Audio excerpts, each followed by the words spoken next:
All right, in this video, I want to talk about why parents in leadership roles or why working professionals tend to neglect their own health amidst the entire journey in the process of working your way up the corporate ladder, working your way up the chain of command from a professional standpoint, and really what to do about it. Primarily, who I work with are working professionals, busy moms and dads who have demanding careers, who have families that you're trying to provide for and care for, but at the same time, balance all of these things in life that we need to balance. And health and fitness is part of that. And that is a very challenging juggling act to carry out on a daily, weekly, monthly basis, is to be able to provide for yourself, not only from a professional standpoint, not only do the things that your career is requiring of you or that you want to do in your career so that you can work yourself to that position you want to get to, but also along the way, care for your family, provide for your family, and provide for yourself. Because as we're going to talk through on this topic, a lot of what you do with your health and fitness actually sets you up to be a better mom, a better dad, a better working professional, better at your job. Literally, what you do with your health and fitness directly translates to these things that we want to accomplish in our careers. And so I think this is an important discussion to have. So again, we're going to talk about why busy professionals, why parents in leadership roles often neglect their health, and then talk about what to do about it that neglects the job, that prevents us from getting to that standing that we want to be at. And because of that, we often neglect ourselves, which is a huge, huge problem and could get in the way of you actually reaching that career milestone that you have. If not, once you get there, finding that you've dug yourself quite a hole and now you can't really enjoy being at the top of your game professionally because you have a whole slew of health issues that you have to address. And it's just this concept of like sacrificing your health for career advancement and thinking that that is necessary for success. Personally, I don't think it is. Okay, so let's first here just dive into why health often gets neglected when we are in the rat race of, building up your career and focusing on career advancement. And I think business over health is a common mindset. I actually think like health is rarely part of the mindset in a lot of cases where we frame career as the most important thing because it obviously matters. And, the money, the prestige, the responsibility that we can earn from working our way up the ladder can then lead to a better quality of life, more flexibility in life. And it's an obvious outcome of, career advancement is that when you profit better financially from the career advancement that you achieve, it can make life easier in a lot of different ways. So I think oftentimes when we're thinking about the long term, health is much farther down the ladder, if you will, when we think about all the different factors that are involved in framing career advancement. Health often gets pushed to the side. And I think, from talking to people every single day about health and fitness, what I often hear from folks is that, they've dug themselves quite a hole. They've built up their career, financially doing really well, either built up a business or worked your way, up the chain of command at the company that they work for. But now they've realized that 15, 20 years have passed. And while those things are in a good place now, we're 20, 30, 40 pounds overweight. The doctor's saying that, all these health markers need to be improved. And a lot of that happened because we focused solely on the career. We didn't focus at all about health along the way to achieving that career advancement. So that's a big factor. And that I'll get to it later frame of mind is a huge trap. Because if that is your thought process, it's important to understand that where that's leading you to is you have to understand if you're not going to address it now, you will at some point. You will have to at some point. Do you want to get ahead of it now and just do a little bit here and there proactively that can put you in a position where you don't have to dig yourself out of a massive hole and potentially a hole that you cannot dig out of, which is scary but very real? Or do you let yourself get to that point? We don't want to get to that point. So we need to not fall into that I'll get to it later trap. I think there's also, the pressure for a lot of people of either being the sole provider or being the breadwinner and saying, I need to sacrifice my health, my fitness, my well-being in certain areas to provide for my family, because if I don't, then we won't have what we need. And that is reality for some people. But I would say there are still things that we can do along the way that aren't going to occupy a ton of your time, a ton of your money. And they also aren't going to put you in a position where you're completely neglecting your health. Because if you're completely neglecting your health, that will long term then negatively impact your ability to actually be a provider for your family, right? We think about like, I got to get the money to provide for my family. But then if you are in a situation with your health where you can't physically or mentally or emotionally be there for your family, there's also, these like false productivity beliefs that people have where we often say and put on a pedestal, well, I'm working long hours. I'm working so hard that I'm skipping meals. I'm not getting the sleep that I need at night, but I'm all putting it all in because it's for the better, right? If you're not sleeping, if you're not eating, if you're, wasting your mental and physical energy working overtime constantly, that erodes your energy levels. It can negatively impact your decision making. There's so much research now when we look at sleep and how it impacts us where, if you are neglecting your sleep and you're constantly sleep deprived, I mean, there's even some studies that have shown like your decision making could be compared to that of a drunk driver. So those are really false beliefs, the whole grinding type of mindset. It doesn't necessarily set you up for the success that you think. Oftentimes that can feel very real in the moment, but if you could zoom out and almost like kind of look down on yourself in that same moment, you'll see, okay, I'm actually, while I feel like I'm doing some good and I am making progress on certain things, I'm losing progress on others that could actually help me be better in all facets of life.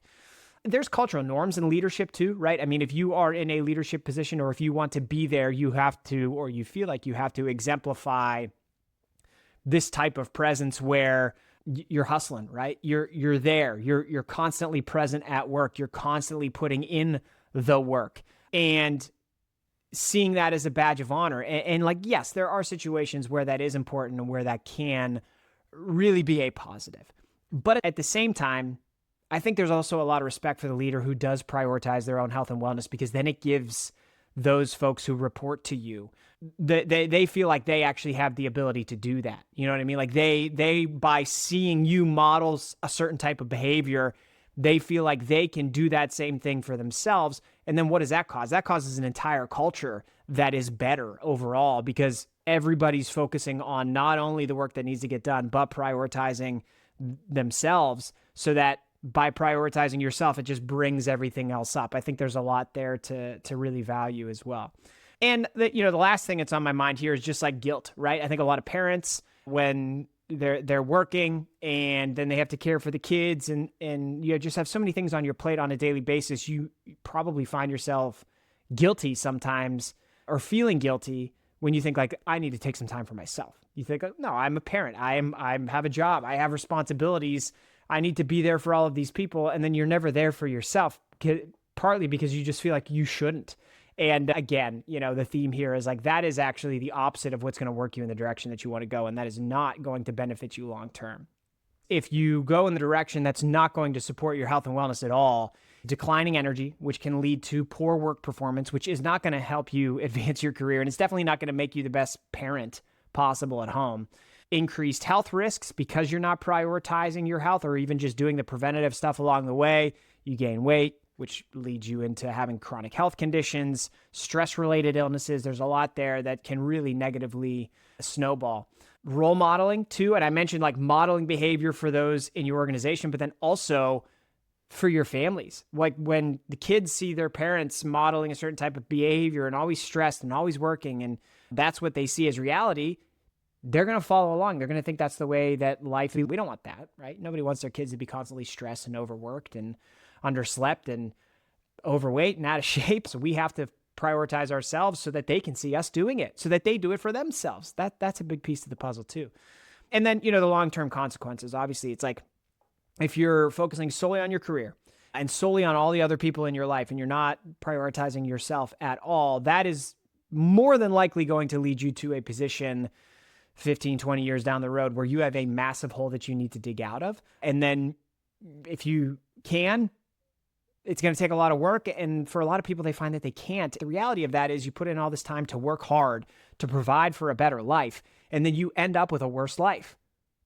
Who wants that? The end goal is like we work our way up the professional ladder to provide for ourselves, to provide for our families, right? And yes, there is some fulfillment that comes from being able to do that, which is important. And if you're very, very ambitious and that's what you want to do, there's nothing wrong with that. But just understand, this is all to provide for life. And if you get to that point where you've quote unquote made it, and then your life is doctor's visits, not being able to walk up the stairs without losing your breath, not being able to keep up with your kids, having all of these health problems that you then have to address, you're not actually going to enjoy life to the fullest that you've built for yourself. So you got to think about that. That's a really, really important thing to think about, I think. So what to do about it? I mean, I want to say it's pretty simple. It's not necessarily simple to do, but some of these things that we need to do are pretty simple to just conceptualize and understand. Reframe the fact that your health is an asset. It's not a luxury. It's not just like this thing that maybe you can or maybe you will do, right? It's like something that actually has to be the foundation of anybody who wants to achieve success. You have to be prioritizing your health because it makes you better in every facet of life. And we've already covered that. Shift from the all or nothing mindset to more sustainable routines. Understand that like to prioritize your health and wellness, you don't have to be in the gym for an hour every day or more. You don't have to be eating foods that you hate. A few times a week, as little as 15 to 20 minutes, can provide you with so many health benefits that can make you better in all those facets of life that we've talked about. Not eliminating all your favorite foods, but maybe developing a better relationship with the foods that you enjoy eating, and then also finding ways to creatively, work in highly nutritious foods into your diet so you have a nice balance of everything. So this entire process is sustainable. It doesn't have to be this all or nothing approach that, has just seemed to be baked into what understanding is of health and fitness. I think there's also, a lot to be said about micro habits, and that kind of, blends in well with what I just talked about from the sustainability piece to things. But small tweaks, small adjustments, small positive instances where you can prioritize your own health and well-being a few times throughout the day, few times throughout the week really do snowball in a big way that don't seem like it does not, when you do these little things like a 5-minute walk, when, you put the phone away for 15 minutes, when you get away from screens, when you do a 15-minute workout in the moment, it doesn't feel like you're accomplishing much. But when you do that consistently over weeks and months and years, it snowballs into something massive. And that's important to understand. You can also, use some of these business skills that you develop in this entire process of career advancement to really benefit your health and wellness. When we talk about like project management and whatnot, from a career standpoint and from a work standpoint, goal setting, putting systems together, creating habits, delegating work, just a lot of like this game planning and strategizing that you do from a career perspective, you can apply that to what you do with your own health. And there's no reason why you can't let those skills that you've developed benefit you from a personal standpoint as well. Setting boundaries, modeling balance. We already talked about modeling balance, but if you are going to prioritize your health and wellness and, it's just a great example of this is like if something always comes up and you have trouble getting in your workouts consistently or, meal prepping a little bit once or twice a week, build it into your calendar, doing things like that where you set boundaries and make sure that you're not letting anybody infringe upon the time that you want to put into yourself. And that's important because that time you put into yourself, as we've been saying throughout this video, is going to benefit you and all those other people who want your time too, because they're going to get a better version of you.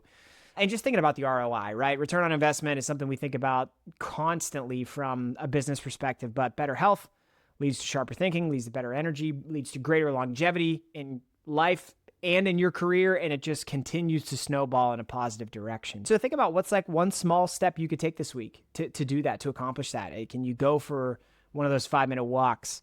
Can you do a quick 10-minute body weight workout? Can you do a little bit of meal prep this week where you cook up a bunch of chicken breasts so that you have lean, high protein foods to eat throughout the week? Can you buy a few things at the grocery store that are going to benefit your health? There's little things that you can do that can really make an impact